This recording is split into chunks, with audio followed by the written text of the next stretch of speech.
Anybody who's thought about, will that be a discontinuous sort of milestone, or will things keep going the same? Or that's an excellent question. So, has anyone thought about that?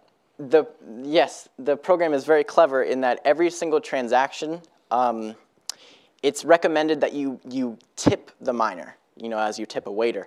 So basically, it doesn't matter if you're making a $20 transaction or a $1 million transaction. You can tip the miner a penny or less than a penny, and that's plenty. That's more than enough because all the tips between 10 minutes of transactions, that adds up to be a lot. So that's the way that Bitcoin can, as opposed to PayPal, which will take a percentage of what you're transacting, Bitcoin doesn't care. You can honestly be transferring $100 million or $1. The transaction fee will be less than a penny, and then after 21 million Bitcoins is hit, that's the incentive for miners. But the reward decreasing, it's designed in a way to be finished rewarding miners in about 110 years. So we got time.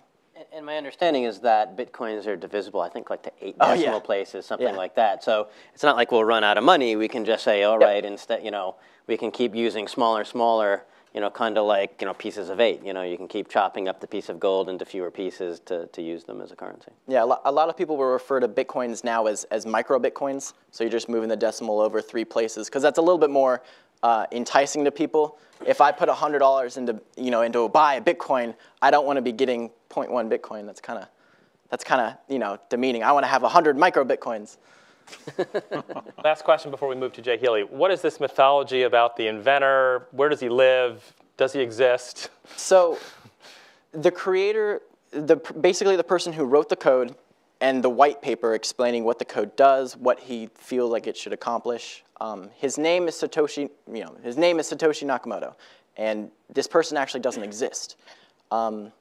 There was a story a month or two ago about a reporter saying that they found him. He was using the hidden name Dorian Nakamoto in California, but this guy, they really just poured through his life and put it all up on the internet, and then he was just a guy into model trains.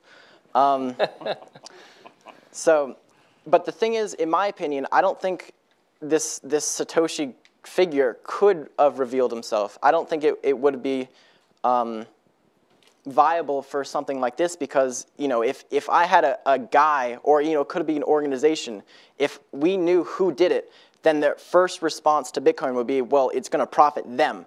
Like, they created it for themselves, so no matter where Bitcoin goes, they're just basically doing it as a Ponzi scheme. So I think the